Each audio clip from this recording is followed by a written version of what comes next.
నిన్న కాశ్మీర్లో ఏదైతే ఉగ్రవాదుల అమానుష దాడి అది ఒక పిరికిపందల చర్య. ఇది హ్యుమానిటీ మీద మానవత్వం మీద జరిగిన దాడిగా భావిస్తోంది వైఎస్ఆర్ కాంగ్రెస్ పార్టీ.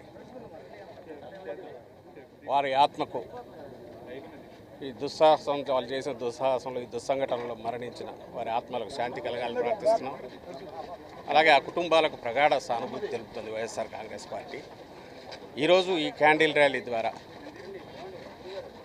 మన భారతీయ పవిత్రమైన భిన్నత్వంలో ఏకత్వం అనే పవిత్రమైన భావనతో మన ప్రజాస్వామ్యం పరిడవిల్లుతోందో ఇక్కడ వెలుగొందుతోందో దాన్ని సింబాలిక్గా ఎక్స్ప్రెస్ చేసే దిశగా, అలాగే ఇలాంటి పిరికిపందల చర్యలు, టెర్రరిస్టుల అటాక్స్, ఉన్మాద చర్యలు ఈ సంకల్పాన్ని, ఉక్కు సంకల్పాన్ని చెదరగొట్టలేవని తెలియజెప్పడం కోసం దేశవ్యాప్తంగా కూడా ఇలాంటివి జరుగుతున్నాయి.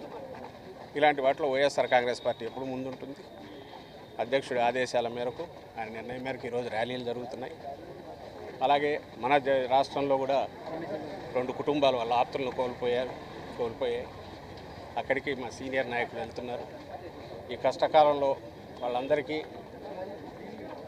మేము ఫిజికల్గా ఇక్కడ నుంచి కాకపోయినా రాష్ట్రంలో ఉండే కుటుంబాల దగ్గర సీనియర్ నాయకులు పోతున్నాం. మిగిలిన వాళ్ళు కూడా మా సానుభూతి ఎక్స్ప్రెస్ చేస్తున్నాం. వీటిని ఇలాంటి పిరికిపందల చర్యలు మన ఏదైతే మనం నిలబెట్టుకున్న సామరస్యాన్ని, సుహృద్భావ దాన్ని ఎట్టి పరిస్థితుల్లో చెడగొట్టలేవు. అలాంటివి ఎవరైనా దురాశ పెట్టుకుంటే వాళ్ళే